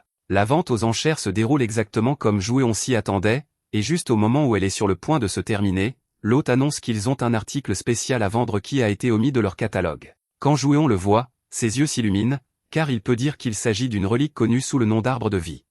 Jouéon enchère immédiatement dessus, mais Tajoun aussi, et Jouéon ne peut pas laisser Tajoun mettre la main sur cette relique car elle est très spéciale. Dans l'ancien empire de Dahlia, il y avait un monarque qui désirait l'immortalité, alors il passa d'innombrables années et ressources à chercher quelque chose connu sous le nom d'arbre de vie. Avant que Jouéon ne soit renvoyé dans le passé, son corps avait été gravement endommagé par le poison des reliques, et la seule chose qui le maintenait en vie à ce moment-là était le fruit de l'arbre de vie. Cependant, la personne qui lui fournissait le fruit était Tajoun, c'est pourquoi Jouéon était obligé de faire tout son sale travail en échange des fruits qui le maintiendraient en vie. Jouéon n'avait aucune idée que c'était là que Tajoun se procurait l'arbre de vie, mais il sait que s'il laisse l'arbre retomber entre les mains de Tajoun, alors il va inévitablement faire face au même sort cruel que dans sa vie antérieure. Le présentateur est un peu surpris par l'enthousiasme de Jouéon et Tajoun dans les enchères car, d'après ce qu'il sait, le seul effet de l'arbre est d'être un aphrodisiaque, et Irene est tout aussi choquée de voir Jouéon si enthousiaste à propos de quelque chose comme ça. Cependant, Jouéon se moque de ce qu'il peut bien paraître maintenant car tout ce qui compte, c'est qu'ils mettent la main sur l'arbre. En raison de l'enthousiasme de Jouéon et Tajoun, Les autres enchérisseurs se disent que l'arbre doit être vraiment précieux, alors ils commencent aussi à enchérir, et la valeur grimpe rapidement jusqu'à des dizaines de millions. Jouéon ne s'attendait vraiment pas à ce que les choses se passent ainsi, et il n'a pas assez d'argent pour continuer à enchérir, mais il a une arme secrète à sa disposition, alors il se tourne vers Irene et lui demande une petite faveur. Un instant plus tard, alors que l'arbre était sur le point d'être vendu à Tajun, Irene enchérit soudainement à 100 millions, et cela prend complètement Tajun au dépourvu puisqu'il ne pensait pas que quelqu'un d'autre que lui serait prêt à dépenser autant d'argent pour l'arbre. Il tente d'augmenter son enchère à 150 millions, mais Irene le surenchérit immédiatement avec 200 millions, et quand il monte à 220 millions, elle monte jusqu'à 300 millions. Tajun veut désespérément continuer à surenchérir sur Irene, mais son subordonné lui dit que cela ne sert à rien puisqu'Irene est la fille aînée de la famille Holton, et la famille Holton a beaucoup plus d'argent à sa disposition que Tajun. Irene finit par remporter l'arbre de vie aux enchères, et après la fin des enchères, elle et Jouéon se dirigent vers le bureau d'accueil pour régler leur compte. Jouéon remercie Irene de l'avoir aidé à obtenir l'arbre, et Irene lui dit que ce n'est pas un problème car, si cela signifie que Jouéon va l'aider avec son problème de malchance, alors cela en valait vraiment la peine. Elle demande ensuite à Jouéon comment il compte améliorer sa chance, et elle suppose qu'il va lui donner un talisman ou une amulette d'une certaine sorte. Au contraire, Jouéon lui dit que c'est elle qui doit lui donner quelque chose. Il explique que si elle lui donne l'objet étrange qu'elle a récemment acquis, alors toute sa malchance disparaîtra, mais Irene le regarde avec confusion car elle ne se souvient pas avoir ramassé d'objets étranges. Jouéon est surpris d'entendre cela car il est certain qu'Irene a la relique et qu'il n'y a aucune raison pour qu'elle lui mente, alors il croit qu'elle n'en est peut-être vraiment pas consciente. Il lui demande alors si elle a remarqué de nouveaux tatouages apparaître sur son corps récemment, car être lié à une relique entraîne toujours un tatouage comme symbole du lien, que vous en soyez conscient ou non. En disant cela, Irene semble un peu mal à l'aise car elle a effectivement vu un tatouage apparaître récemment sur son corps de nulle part, mais elle ne peut pas le lui montrer en public, alors elle lui donne plutôt une photo. Effectivement, il y a bien des tatouages sur son corps, mais Jouéon les reconnaît comme la marque d'une relique parasitaire. Les reliques parasitaires sont notoirement difficiles à éliminer, donc ce ne sera pas facile de la lui retirer. Il s'excuse auprès d'Irene et l'informe que cela va demander un peu plus d'effort qu'il ne le pensait initialement, mais il l'assure qu'il ne va pas l'abandonner, et il lui donne ses coordonnées pour qu'il puisse rester en contact. Pendant ce temps, l'employé de l'accueil revient avec les objets que Jouéon et Irene ont remportés aux enchères, et il leur dit que l'arbre de vie a déjà été payé, mais que la facture pour les autres objets sur lesquels Jouéon a enchéri devra encore être réglée. Jouéon lui dit que cela ne posera pas de problème car l'argent qu'il a gagné au casino plus tôt devrait être plus que suffisant pour couvrir cela, mais quand il appelle les gars pour leur faire apporter l'argent, il n'y a pas de réponse de leur côté, alors Jouéon réalise qu'ils doivent essayer de l'arnaquer. Pendant ce temps, Soum et les autres courent actuellement aussi vite qu'ils le peuvent, essayant de s'éloigner le plus possible de Jouéon pour pouvoir garder l'argent pour eux-mêmes. Mais malheureusement pour eux, le pouvoir de la hache d'argent conduit Jouéon directement vers les perdants qui essaient de le voler, et il n'a pas l'intention de les laisser s'en tirer comme ça. Les gars sont terrifiés parce qu'ils pensent que Jouéon pourrait les tuer avec sa hache, mais il a en fait autre chose en tête. Il sort l'une des reliques qu'il a achetées aux enchères et l'active, révélant qu'il s'agit de l'ancienne relique du code de loi. Elle a pour effet de refléter toute attaque contre l'utilisateur sur l'attaquant. Elle fonctionne également sur des actes tels que la trahison et le vol, et elle est capable d'influencer les actions futures d'une cible. Ainsi, après que Jouéon a lié les trois avec le code de loi, rien ne leur arrivera pour l'instant, mais s'ils tentent jamais de le trahir à nouveau, ils seront déchiquetés sur le champ. Les autres sont soulagés que Jouéon ne va pas les tuer, mais ils réalisent aussi qu'ils ne plaisantent probablement pas à propos du fait qu'ils soient déchiquetés, alors ils acceptent de faire désormais ce qu'il dit. Jouéon les ramène à sa chambre d'hôtel et leur demande de commencer par cueillir les fruits de l'arbre de vie et de le remettre ensuite dans son pot. L'arbre de vie est extrêmement difficile et a refusé de se laisser toucher par Jouéon quand il a essayé plus tôt, mais il s'avère que Soum a une haute affinité avec les reliques, donc l'arbre de vie accepte qu'il le touche. Pendant que les gars sont occupés à s'occuper de l'arbre, Jouéon reçoit soudainement un appel d'un numéro inconnu. Il reconnaît qu'il s'agit de celui de Tajun, et le fait que Tajun l'appelle maintenant signifie qu'il a dû commencer à s'intéresser à Jouéon après qu'il l'ait battu aux enchères pour l'arbre de vie. Il répond à l'appel, et Tajun invite immédiatement Jouéon à dîner car il aimerait négocier avec lui pour l'arbre, mais Jouéon dit qu'il n'y a rien à négocier car il ne va pas céder l'arbre, puis il met brusquement fin à la communication. Tajun est frustré car il n'arrive pas à croire que Jouéon ose raccrocher au nez, mais alors son acolyte demande à Tajun de le laisser gérer cela car il est sûr de pouvoir récupérer l'arbre auprès de Jouéon. Après tout, il suppose que Jouéon doit être un simple civil, donc si Tajun est prêt à lui donner accès à quelques-unes des reliques de l'entreprise, il est sûr de pouvoir mener à bien la mission avec facilité. Quelques jours plus tard, Jouéon est assis seul dans un bar, et la hache d'argent l'a déjà averti que quelqu'un venait après lui, mais il est surpris qu'ils aient mis si longtemps à agir. Juste à ce moment, quelqu'un s'approche de Jouéon par derrière, et il s'avère que c'est Ido, venu sur ordre de Tajun pour récupérer l'arbre. Il essaie d'attirer l'attention de Jouéon, mais Jouéon l'ignore délibérément à plusieurs reprises, essayant d'obtenir une réaction de sa part, et il ne faut pas longtemps pour qu'Ido s'emporte à cause du manque de respect. Il se met alors à crier sur Jouéon, mais Jouéon continue de l'ignorer et donne un coup de coude dans le ventre d'Ido, faisant semblant de ne pas l'avoir vu là. Jouéon sait qu'Ido peut bien entretenir l'image d'un homme raffiné et compétent, mais au fond, ce n'est qu'un loser peu sûr de lui, et après avoir joué sur ses insécurités en le traitant de chien de garde de Tajun, Ido s'emporte et perd son sang-froid. En conséquence, Jouéon reçoit une notification lui indiquant que la dominance d'Ido a été temporairement réduite, et comme la dominance est nécessaire pour utiliser des reliques de haut niveau, cela signifie que la relique qu'il a apportée est pratiquement inutile maintenant. Dans un accès de rage, Ido sort une bouteille de sable et tente de l'utiliser sur Jouéon, mais à sa grande stupéfaction, cela ne fonctionne pas quand il essaie. Il ne comprend pas ce qui se passe, mais alors Jouéon le fait tomber au sol et explique qu'il ne peut pas utiliser la relique parce que sa dominance est trop basse. Ido est choqué d'apprendre que Jouéon connaît aussi les reliques, et il lui dit qu'il va payer pour cela, mais Jouéon ne prête pas beaucoup d'attention à ses menaces car il est plus concentré sur la récupération de la bouteille de sable pour lui-même. La relique est impressionnée par la hauteur de la dominance de Jouéon, alors elle lui dit qu'il est libre de l'utiliser autant qu'il le souhaite. Et maintenant que la relique a officiellement reconnu Jouéon comme son maître, Jouéon l'utilise sur Ido, le transformant en un zombie sans cervelle et le laissant là, se tordant de douleur. Jouéon est sûr que Tajun va continuer à venir après lui après cela,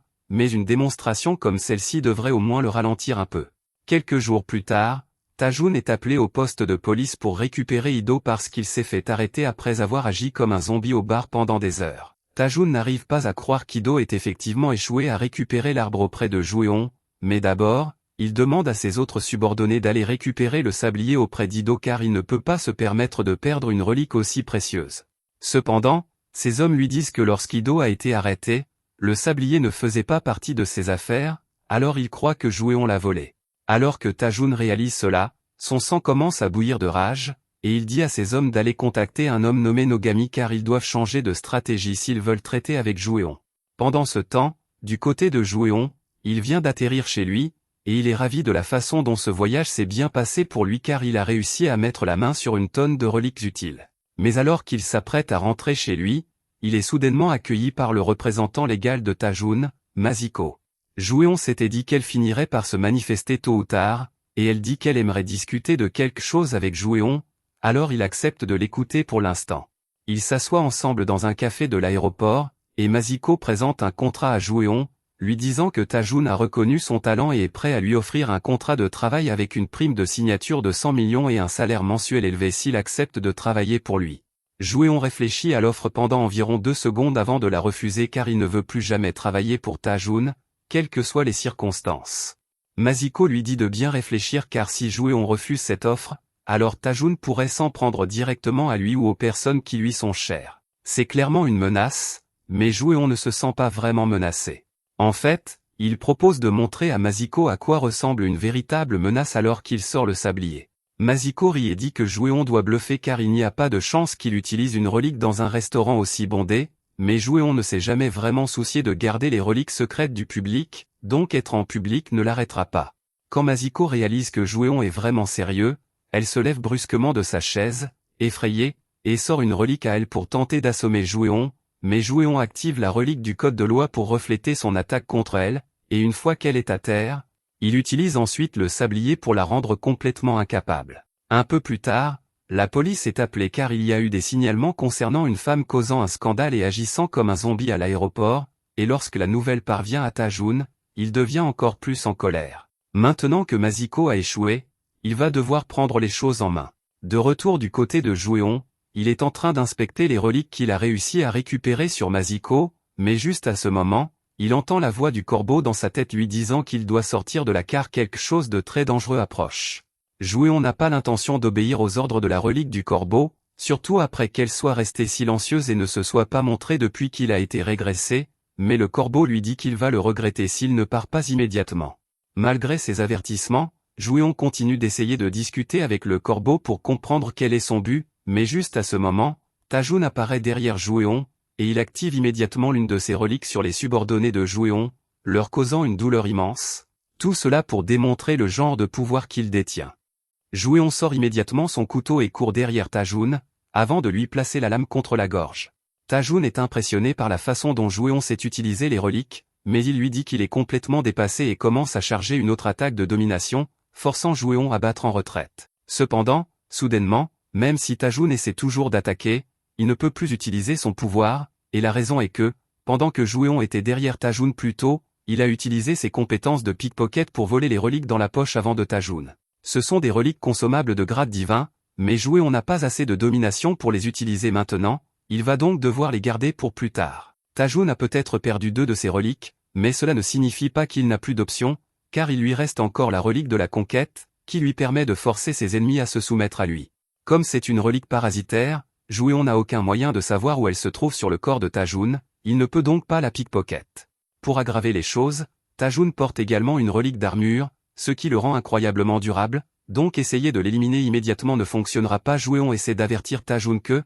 s'il utilise une relique aussi puissante maintenant, tout le monde va découvrir l'existence des reliques, ce qui ne serait pas bon pour lui. Tajun admet qu'il ne veut pas que les gens découvrent les reliques, donc il devra probablement faire beaucoup de dissimulation ici, mais c'est quand même bien mieux que de laisser un nuisible comme Jouéon se mettre en travers de son chemin. Tajun active alors la relique de la conquête sur Jouéon et ses amis, et elle les force à s'agenouiller, mais au milieu de tout cela, le corbeau à l'intérieur de Jouéon apparaît soudainement et traite Tajun d'idiot pour avoir utilisé une relique aussi puissante dans un endroit comme celui-ci. Elle lui dit d'arrêter immédiatement, avant qu'il ne finisse par réveiller les reliques du chacal et du chien, mais dès que Tajun entend le mot relique, il s'excite et ignore tout ce que le corbeau vient de dire, affirmant qu'il réclamera toutes les reliques ici après s'être débarrassé de Jouéon. Comme il est clairement beaucoup trop arrogant pour écouter son avertissement, le corbeau disparaît à l'intérieur du corps de Jouéon, pour ne pas avoir à faire face à ce qui va suivre. Tajun continue d'utiliser la relique de la conquête sur Jouéon, mais soudainement, le sol commence à trembler, ce qui surprend Tajun, car il ne sait pas ce qui se passe. Comme il a cessé d'utiliser sa relique, Jouéon et les autres peuvent se remettre sur pied, mais alors qu'il pensait avoir une chance de s'échapper, Jouéon reçoit soudainement une notification, l'informant que plusieurs agents pathogènes égyptiens antiques tentent d'envahir son corps, et qu'une force inconnue s'abat sur lui. Quelques instants plus tard, un vaste monde tombal égyptien commence à se manifester autour d'eux, et Jouéon se souvient avoir lu l'une des prophéties, qui disait qu'une grande calamité arrivait. Il ne s'attendait pas à ce que ce soit si tôt, mais après ce qui vient de se passer, il n'y a pas d'erreur possible, la grande tombification a commencé. Bientôt, Sam demande à Jouéon ce qui se passe, et pour faire simple, Jouéon lui dit qu'ils sont cuits, parce que Tajun vient de déclencher l'une des plus grandes calamités tombales du monde. En ce moment, il y a probablement d'innombrables tombes qui apparaissent partout dans le monde, comme celle-ci, mais avant que Jouéon puisse en dire plus, il est soudainement interrompu par un cri perçant de la relique Sith, le dieu égyptien du désert, des ténèbres et de la destruction. Sith est bientôt rejoint par Anubis et Osiris,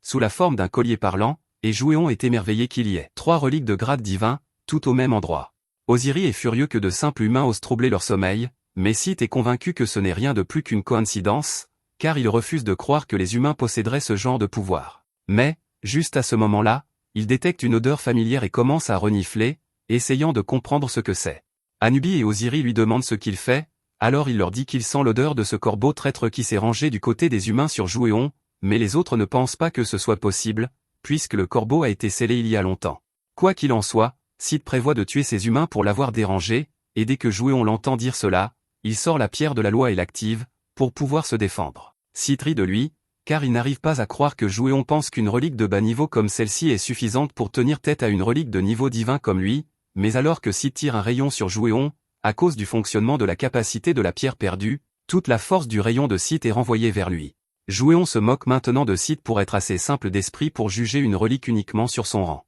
Cependant, la pierre de la loi ne fonctionne que sur les attaques dirigées vers Jouéon, donc quand Anubis décide plutôt de soumettre Jouéon à son épreuve, Jouéon n'a pas de contre-mesure et finit par tomber dedans. La seconde suivante, il se retrouve sur une balance, où il est pesé contre une plume. Il suppose que cela doit faire partie de l'épreuve d'Anubis, mais il n'a pas l'air trop inquiet, car il a rencontré l'utilisateur de la relique d'Anubis dans sa vie antérieure, et on lui a dit que l'épreuve était vraiment facile, parce que tout ce que vous avez à faire est de répondre oui à toutes les questions posées, et vous réussirez. Un instant plus tard, Anubis commence à poser des questions, mais la confiance de Jouéon s'estompe rapidement, car les règles disent qu'il doit répondre oui sans mentir, mais on lui pose des questions comme « N'as-tu jamais volé ? N'as-tu jamais menti ?» et « Kashimo est-il dans le top 10 du verset ?» De toute évidence, Jouéon ne peut pas répondre oui à aucune de ces questions sans mentir, alors Anubis l'attrape et lui dit qu'il a échoué au test. Comme punition, il va maintenant être jeté dans les profondeurs de l'enfer, dans le labyrinthe, et Jouéon ne peut que se débattre en vain,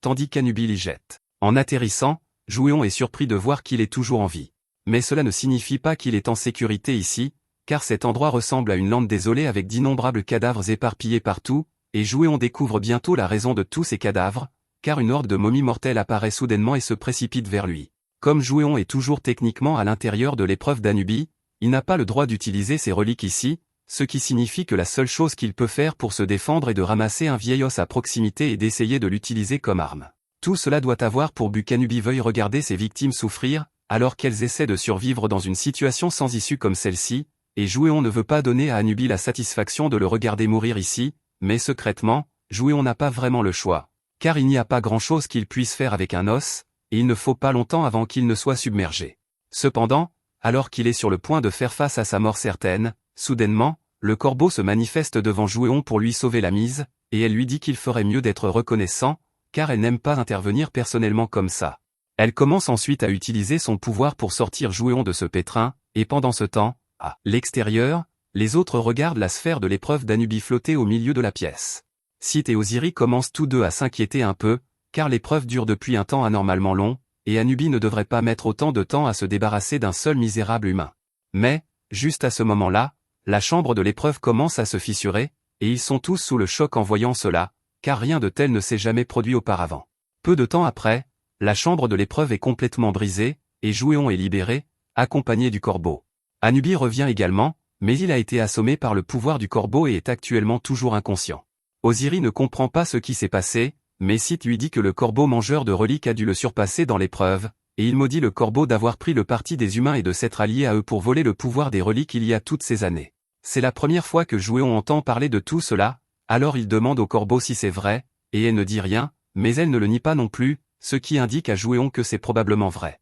Sith refuse de laisser le corbeau s'enfuir, alors il active son pouvoir et invoque une armée infinie de momies mortes vivantes pour combattre Jouéon, afin de tenter de le submerger. Alors que Jouéon fait face aux momies, le corbeau lui dit qu'il est seul pour celle-ci, car elle ne peut plus l'aider, et Jouéon lui dit que ce n'est pas grave, puisqu'il n'avait pas prévu de compter davantage sur son pouvoir de toute façon. Le corbeau est surpris par la confiance qu'affiche Jouéon, même s'il s'apprête à affronter des reliques de niveau divin et a failli mourir face à l'une d'elles il y a quelques secondes, mais Jouéon lui dit que c'était différent, parce que là-bas il ne pouvait pas utiliser ses reliques pour se défendre, mais ici, il est entièrement libre d'utiliser toute sa puissance, donc tout cela ne devrait pas être un problème pour lui. Il sort alors son katana et commence à découper les momies, une après l'autre. Pendant ce temps, à l'arrière de la foule de momies, Sith les a tous déguisés en momies, pour empêcher Jouéon de les trouver, et il est certain que ce n'est qu'une question de temps avant que Jouéon ne soit vaincu, car peu importe le nombre de momies que Jouéon vainc, elles réapparaîtront à l'infini tant que Sith sera en vie. Jouéon réalise bientôt que les momies sont infinies,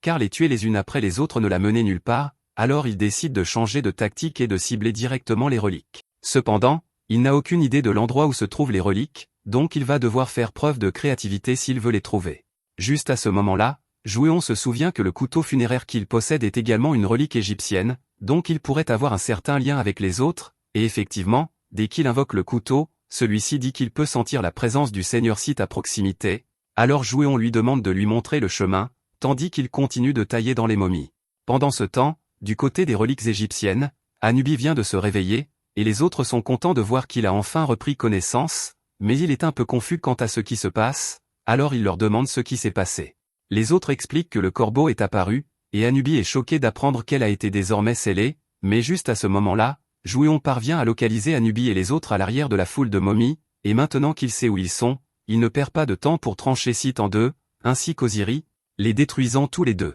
Il blesse également grièvement Anubis, mais il ne le tue pas complètement, car il veut en fait garder Anubis en vie, afin de pouvoir repasser l'épreuve pour vider cette tombe, mais cette fois-ci, il va un peu changer les règles. Après avoir forcé Anubis à refaire l'épreuve, Jouéon apparaît à nouveau sur la balance, mais cette fois-ci, comme Anubis est si gravement blessé, Sa forme dans l'épreuve est faible et chétive. Il s'apprête à poser la première question, mais avant qu'il puisse dire quoi que ce soit, Jouéon l'attrape par la gorge et lui dit qu'il ne décide plus des questions. Au lieu de cela, Jouéon le force à ne poser que des questions auxquelles il peut répondre oui en toute vérité, comme « As-tu déjà volé ?» et « As-tu déjà menti ?» Et, en faisant cela, Jouéon réussit facilement l'épreuve et revendique la propriété de la relique d'Anubis. De retour dans le monde réel, comme l'épreuve a été réussie, la tombe disparaît et tout redevient normal. Tajoun est choqué, car il n'avait jamais imaginé que Jouéon aurait ce qu'il faut pour dompter une relique de niveau divin aussi facilement, mais il l'a clairement fait et, quelques instants plus tard, Jouéon revient dans le monde réel. Après avoir acquis la relique d'Anubis,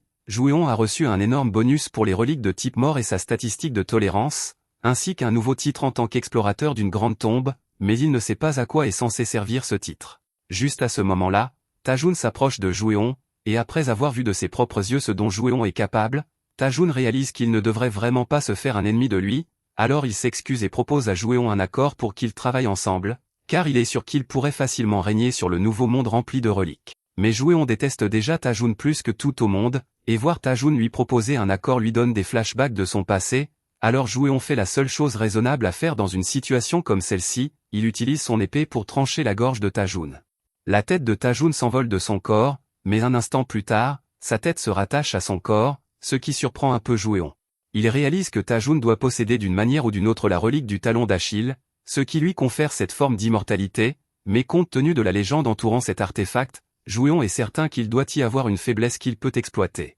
Tajoun suppose que Jouéon a dû abandonner l'idée de l'attaquer après avoir réalisé qu'il possède une relique d'immortalité, alors il lui demande à nouveau d'envisager de s'allier et de travailler pour lui, mais c'est la dernière chose que Jouéon ferait. Il ne sait peut-être pas où se trouve le point faible sur son corps pour le moment, mais il n'a certainement pas l'intention de laisser Tajoun gagner. Alors, il charge l'épée Muramasa à pleine puissance et commence à taillader Tajoun à plusieurs reprises pour essayer d'épuiser l'immortalité. Finalement, Jouéon inflige tellement de dégâts que Muramasa se brise en deux, et la relique du talon d'Achille commence à réagir d'elle-même, envoyant une explosion d'énergie vers Jouéon. Jouéon sort la pierre de loi pour tenter de bloquer l'attaque, mais toute l'énergie commence à fissurer la pierre de loi, alors il active sa capacité à rediriger l'explosion vers Tajoun, le mettant KO et l'envoyant voler contre le mur. Jouéon est un peu agacé que Tajoun soit encore en vie après tout ça, mais la relique d'Achille a dû guérir la majeure partie des dégâts qu'il a subis. Même ainsi, il n'y a aucun moyen que les reliques d'Achille et de la conquête n'aient pas été endommagées après un échange comme celui-ci, alors Jouéon est sûr que Tajoun ne pourra pas les utiliser pendant un moment.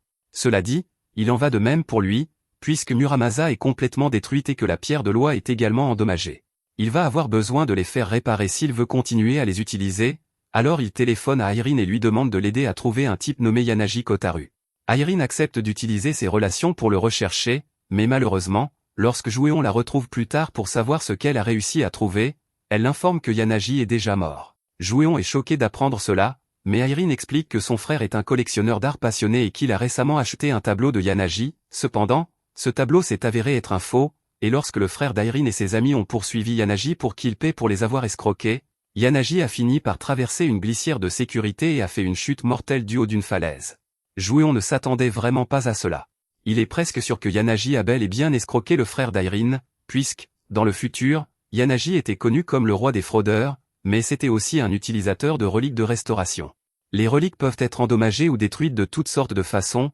mais les personnes possédant des reliques de restauration sont capables de les réparer assez facilement. Jouéon se serait procuré une relique de restauration pour lui-même s'il avait pu, mais ce genre de reliques sont généralement des œuvres d'art et nécessitent une affinité élevée pour être utilisées, donc un build de domination comme lui n'est pas capable d'en utiliser une. Il n'a aucune idée de ce qu'il va faire maintenant, mais à cet instant, il réalise quelque chose. Il se souvient avoir rencontré Yanaji dans 5 ans dans le futur, et il n'a pas encore interagi avec lui, donc le futur n'a pas pu changer autant, ce qui signifie que Yanaji doit simuler sa mort pour échapper au frère d'Irene. Et si c'est le cas, tout ce qu'il a à faire est de trouver où se cache Yanaji. Pendant ce temps, dans une chambre d'hôpital, Tajoun regarde un reportage sur l'incident récent à l'aéroport, et il est assez clair que le public commence à prendre conscience de l'existence des reliques. Il est vraiment contrarié à ce sujet car il dit avoir fait beaucoup d'efforts pour garder le secret sur les reliques, mais Edward lui rappelle que non seulement il a fait un grand spectacle en utilisant ses reliques les plus puissantes à l'aéroport, mais qu'il a aussi réussi à déclencher l'apparition d'un tombeau dans la foulée, donc il n'est pas étonnant que les gens aient découvert ce qu'étaient les reliques. Tajoun dit que le tombeau n'était pas de sa faute parce qu'il n'aurait pas pu anticiper qu'il y avait 3 reliques de grade divin enterrées là, mais cela mis à part, Edouard est toujours surpris que Tajun ait fini par être si mal en point malgré le fait qu'il avait une relique d'immortalité sur lui à ce moment-là. Tajun dit qu'il ne veut pas parler de ça pour l'instant, et Edouard accepte de laisser tomber le sujet. Cependant, il mentionne que Tajun va probablement avoir besoin d'un restaurateur pour réparer ses reliques après un combat comme celui-ci, alors il propose d'en contacter un pour lui. Après cela, il laisse Tajun se reposer dans sa chambre d'hôpital, tandis que Tajun est toujours furieux de la façon dont Jouéon l'a humilié. Alors qu'il marche dans les couloirs, Edouard passe un appel à Yanagi, et Yanagi répond immédiatement, ce qui surprend Edouard au début, car Yanagi n'est jamais aussi enthousiaste pour un travail, mais il suppose qu'il doit juste être désespérément en besoin d'argent rapide. Yanagi admet qu'il a effectivement besoin d'argent, car il a eu quelques ennuis en essayant d'écouler un faux tableau, donc il a dû simuler sa mort, et maintenant il doit se faire discret pour éviter d'être démasqué. Il doit aussi payer une somme de silence à ceux qui le cachent, et Edouard lui dit que l'argent ne devrait pas être un problème, car Tajun est un gros client. Pendant ce temps, du côté de Jouéon, il a compris que Yanagi devait avoir quelqu'un qui le couvre, alors il demande à Irine de se renseigner sur les magasins d'art de tous ses amis proches. Après avoir cherché pendant un moment, ils réduisent les options à un magasin en particulier. Ils y entrent et sont accueillis par la réceptionniste, qui leur demande quelle œuvre d'art ils souhaitent regarder aujourd'hui. Mais Jouéon répond et lui dit qu'ils ne sont pas là pour acheter de l'art, plutôt, ils espéraient qu'elle pourrait l'aider à réparer ses reliques. La femme se fige une seconde quand Jouéon mentionne les reliques, puis elle reprend son personnage et fait semblant de ne pas savoir de quoi il parle. Soum frappe du poing sur le comptoir et lui dit d'arrêter de faire semblant, parce qu'ils savent exactement ce qu'est cet endroit, mais Jouéon l'écarte et lui dit de se calmer, car ils essaient d'obtenir que la dame accepte leur demande. Pendant que les deux se disputent, la dame jette un coup d'œil dans le sac qu'ils ont apporté, et elle est émerveillée en voyant autant de reliques de haut rang qui s'y trouvent. Jouéon voit sa réaction et décide de jouer le jeu, expliquant qu'il a entendu par un ami qu'il pourrait faire restaurer ses reliques ici, et qu'elles sont très importantes pour lui, donc il aimerait que cela soit pris en charge par un professionnel. Maintenant qu'elle sait que Jouéon a des reliques de haut grade, la dame change de ton et lui dit d'attendre un moment pendant qu'elle va vérifier quelque chose à l'arrière. C'est exactement ce qu'espérait Jouéon, car si cette dame est la secrétaire de Yanagi, elle doit être en train de l'appeler à l'instant pour lui parler des reliques, puisqu'il est le seul à pouvoir s'occuper de reliques de ce grade. Comme Jouéon l'avait prévu, la dame était bien au téléphone avec Yanagi, et Yanagi était surpris d'apprendre que quelqu'un puisse avoir autant de reliques en sa possession, mais la secrétaire ajoute que Jouéon semblait assez ignorant de la véritable valeur des reliques, donc il pourrait peut-être s'en sortir en l'escroquant. Un instant plus tard, la dame revient de l'arrière-boutique et dit à Jouéon qu'ils pourront jeter un œil à ses reliques, mais qu'elle va devoir les emmener toutes chez le technicien à l'arrière. Jouéon est surpris de l'entendre dire cela, car il savait qu'elle travaillait avec Yanagi, mais il ne pensait pas que Yanagi serait personnellement dans le magasin. Il accepte de la laisser emporter les reliques à l'arrière,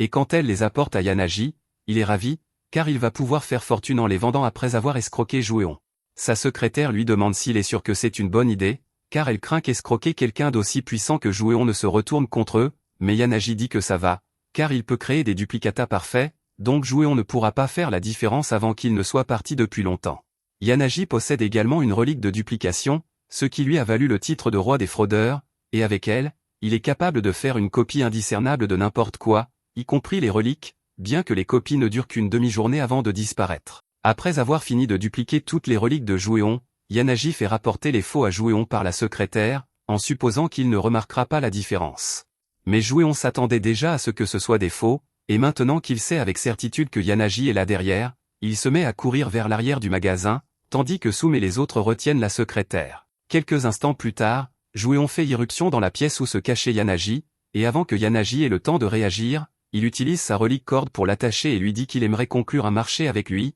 mais Yanagi est trop hystérique en ce moment pour prêter attention à quoi que ce soit que Jouéon puisse dire. Jouéon en sait pas mal sur Yanagi, et Yanagi n'a pas toujours été comme ça. Il était un étudiant en art prometteur et était si doué qu'il a même reçu une bourse pour une université d'art prestigieuse, mais tout a mal tourné pour lui lorsque, à un moment donné, son travail a été volé par son professeur, un homme nommé Gene Richard. Pour couronner le tout, après cela, Yanagi a été accusé de plagiat, ce qui l'a fait exclure du monde de l'art, et il a été contraint de mettre ses talents à d'autres usages, plus illégaux, pour survivre. Jouéon sait que Yanagi n'est pas un mauvais bougre au fond, mais il est certainement agaçant quand il hurle à plein poumon comme ça. Jouéon doit le faire taire s'il veut conclure un marché avec lui, alors il sort la relique du stylo de Shakespeare et informe Yanagi que tout ce qu'il écrit avec ce stylo devient réalité. Il écrit alors que si Yanagi ne coopère pas avec lui, il subira la pire torsion testiculaire connue de l'humanité. Un peu plus tard, Jouéon a fait signer à Yanagi un contrat fait avec la pierre de loi, et maintenant il ne pourra plus le trahir.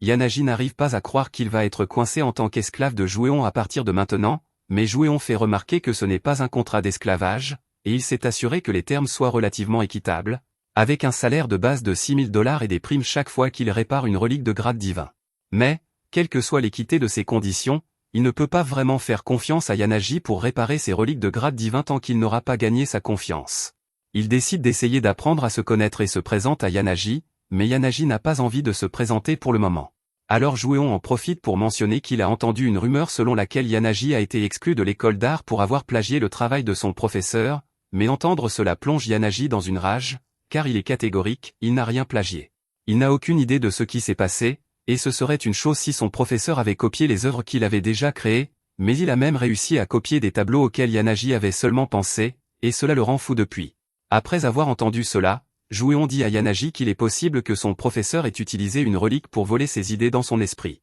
Quand Yanagi entend cela, tout devient enfin clair pour lui. Il sort immédiatement de la pièce en courant, et Soum et les autres essaient de le poursuivre, mais Jouéon leur dit de laisser Yanagi partir, car il a une bonne idée de l'endroit où il se dirige, et il vaut mieux qu'il découvre par lui-même comment le monde fonctionne. Maintenant que Yanagi sait que Richard a utilisé une relique pour voler ses talents, tout ce qu'il a à faire est de la lui prendre. Il se rend directement au bureau de Tajoun et propose de devenir son restaurateur de reliques exclusif en échange de son aide pour prendre la relique de Richard. Mais, malheureusement pour Yanagi, Tajoun se trouve être très ami avec Richard, donc il n'a pas l'intention d'aider Yanagi à lui prendre la relique, il n'a pas non plus l'intention de laisser Yanagi partir, alors il ordonne à ses gardes du corps de le frapper jusqu'à ce qu'il se soumette. Cependant, avant que Yanagi ait pu recevoir une raclée, Jouéon intervient pour l'aider, car il avait suivi Yanagi, s'attendant à ce que cela se produise. Et après une situation comme celle-ci, il est sûr que Yanagi voudra travailler avec lui plutôt qu'avec Tajoun. Tajoun est choqué de voir Juan ici, mais Jouéon lui assure qu'il n'est pas là pour chercher des ennuis. Il veut juste récupérer Yanagi et rentrer à la maison. Après tout, Jouéon ne peut pas tuer Tajoun tant qu'il porte encore son reliquat d'immortalité, et Tajoun ne peut pas l'attaquer car tous ses reliquats sont endommagés. Cependant, même si cela est vrai, Tajoun a toujours ses gardes du corps, alors il leur ordonne de tuer Jouéon. Jouéon espérait qu'il pourrait en finir pacifiquement, mais puisque Tajoun l'a forcé à agir, il utilise le stylo de Shakespeare pour écrire que, dans les secondes qui suivent, les gardes souffriront de la torsion testiculaire la plus atroce possible. Après cela, Jouéon réussit à rentrer chez lui avec Yanagi, alors il demande à Yanagi de se mettre tout de suite au travail pour restaurer ses objets car il en a besoin dans quelques jours. Mais Yanagi lui dit qu'il n'y a aucun moyen qu'il puisse tout faire aussi rapidement car, avec autant de dégâts, cela lui prendrait au moins quelques mois pour terminer. Jouéon lui dit d'arrêter de se plaindre car ce n'est pas vraiment si difficile, et Yanagi lui répond que s'il essayait de restaurer un reliquat, il comprendrait à quel point c'est vraiment difficile. Juste pour prouver son point, Jouéon décide de prendre l'artefact de restauration par marqueur de Yanagi et d'essayer de restaurer sa hache, et à la grande surprise de Yanagi, Jouéon réussit à le faire en moins d'une heure. Si Jouéon était capable de restaurer les reliquats par lui-même depuis le début, alors Yanagi lui demande pourquoi il n'a pas simplement pris le stylo pour lui-même et ne l'a pas utilisé pour réparer tous ses reliquats quand il le voulait. Mais Jouéon lui rend le stylo et explique qu'il ne correspond pas bien à ce type de reliquat. Alors que Yanagi regarde le stylo, il peut l'entendre se plaindre d'être manipulé par quelqu'un avec une dominance aussi brutale que Jouéon. Jouéon connaît un ou deux choses sur la restauration de reliquats grâce à sa vie antérieure, mais il ne pourrait jamais le faire à long terme. Donc, même s'il est peut-être plus rapide que Yanagi pour l'instant, il demande à Yanagi de le faire parce qu'il sait qu'il deviendra un restaurateur extraordinaire à l'avenir. Entendre Jouéon dire de si bonnes choses sur lui remplit Yanagi de confiance, alors il promet de faire de son mieux, et Jouéon est juste content d'avoir réussi à convaincre Yanagi de rejoindre son équipe. À ce moment précis, le système réapparaît et informe Jouéon que, pour avoir inspiré un futur restaurateur de classe mondiale, il a gagné la compétence restauration de tombes. Jouéon n'a aucune idée de ce qu'il est censé faire avec ça, car il ne voit pas pourquoi il voudrait restaurer une tombe. Mais juste à ce moment, Yanagi attire son attention et informe Jouéon qu'il vient de recevoir un appel d'Edouard, et il dit qu'il aimerait lui parler. Jouéon connaît bien Edouard, puisque dans le futur, il devient le roi des richesses et finit comme le plus important courtier en information sur les reliquats. Mais il a aussi été derrière la ruine de nombreux pilleurs de tombes, donc Jouéon doit faire attention à la façon dont il le traite. Edouard mentionne qu'il a entendu comment Jouéon a surpassé Tajoun, et il a été impressionné par cela, alors il veut lui offrir un travail. Cela intrigue Jouéon, alors il demande à Edouard quel est le travail, et Edouard l'informe que, dans la nation de Bent, ils ont récemment mis une prime sur un donjon qui est apparu récemment. Ils offrent une grande récompense aux pilleurs pour tout reliquat qu'ils trouvent, mais en échange, les pilleurs sont tenus de remettre tous les reliquats à la République de Bent. Essentiellement, Edward veut que Jouéon rejoigne l'équipe de pilleurs et fasse sortir un reliquat en contrebande pour lui,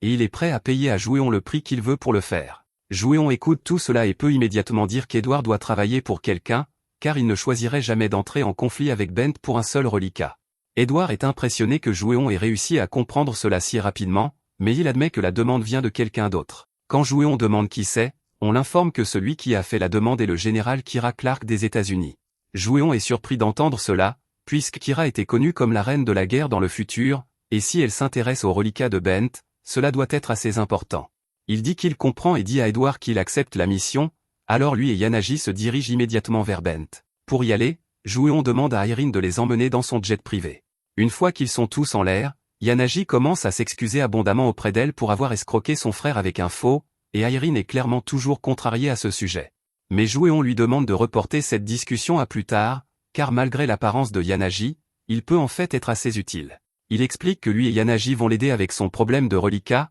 et puisque le reliquat de malchance est trop puissant pour être simplement retiré, il a pensé qu'il serait bon de lui apprendre à le contrôler. C'est pourquoi Jouéon va lui apprendre à améliorer sa dominance, et Yanagi va lui apprendre à améliorer son affinité. Irene ne comprend pas vraiment, mais elle est prête à essayer, alors il commence à s'entraîner jusqu'à ce que le jet atterrisse à l'aéroport de Bent. Le lendemain, Jouéon et Yanagi se rendent sur place pour voir quelle est la situation actuelle. D'après ce que Jouéon peut voir, plus de la moitié de la ville a été engloutie par une tombe. Mais juste à ce moment, il entend Yanagi crier de panique car il vient de réaliser que son stylo de restauration a disparu. Et ce n'est pas seulement lui, car toutes les personnes autour d'eux remarquent que certaines de leurs affaires ont été volées. Jouéon réalise que cela doit être l'œuvre de quelqu'un avec un reliquat, et il n'est pas trop inquiet car ces haches peuvent le mener directement aux voleurs. Donc, après les avoir localisés, il envoie sa corde pour maîtriser le coupable. Un peu plus tard, dans les toilettes pour femmes, Jouéon et Yanagi trouvent que la corde a attaché une petite fille, ce qui doit signifier qu'elle était la voleuse qui les a dérobés il y a un instant.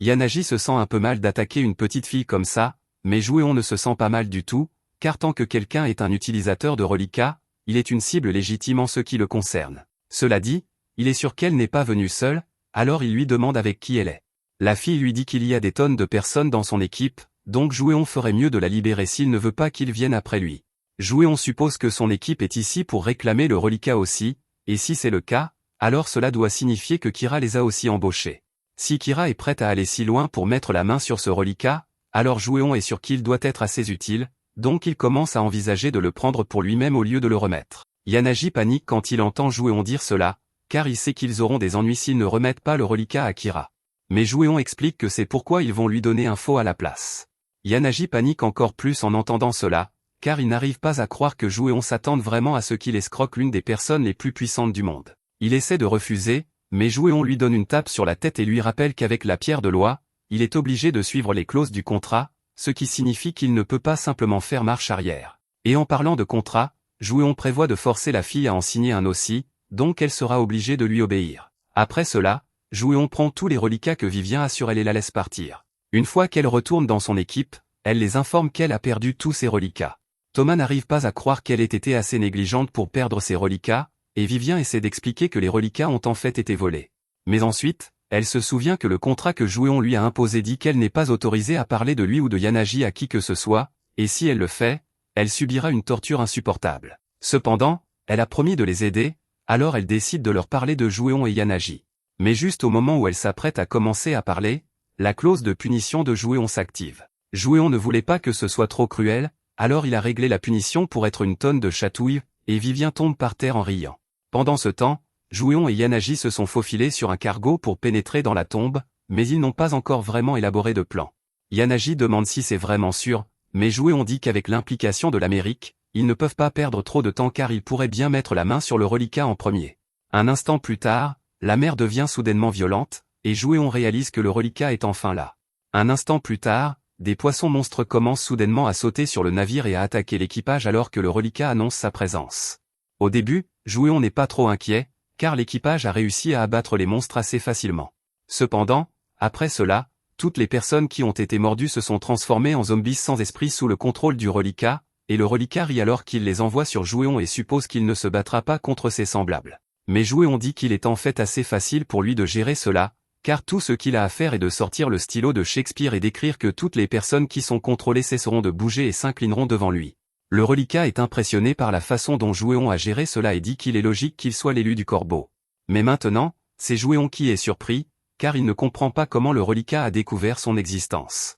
Le reliquat explique que des nouvelles de lui se sont déjà largement répandues dans le monde des reliquats, donc presque tous les reliquats sont maintenant au courant du lien de Jouéon avec le corbeau, et ils sont tous déterminés à le tuer maintenant. Jouéon demande au reliquat ce qu'est exactement le corbeau, et au début le reliquat refuse de satisfaire sa question stupide. Mais Jouéon le fait parler quand même, et il explique que le corbeau était un puissant reliquat de grade divin avec le pouvoir de prédation, qui lui permettait d'absorber le pouvoir d'autres reliquats. Mais ensuite, il s'est rangé du côté d'un humain et a retourné son pouvoir contre le reste des reliquats pour le bien de l'humanité. Les reliquats ont finalement réussi à sceller le corbeau, et ils y sont parvenus en soudoyant l'humain du corbeau de l'époque pour qu'il l'abandonne, afin de pouvoir l'attirer dans le piège. Après cela, ils ont également éliminé l'humain. Jouéon a encore un tas de questions sur tout cela, mais d'après ce qu'il a appris jusqu'à présent, le corbeau ne semble pas si mauvais, donc il se sent un peu mieux en lui faisant confiance maintenant. Le reliquat lui dit que si Jouéon choisit vraiment de continuer à se ranger du côté du corbeau, alors il fera de lui l'ennemi de tous les reliquats.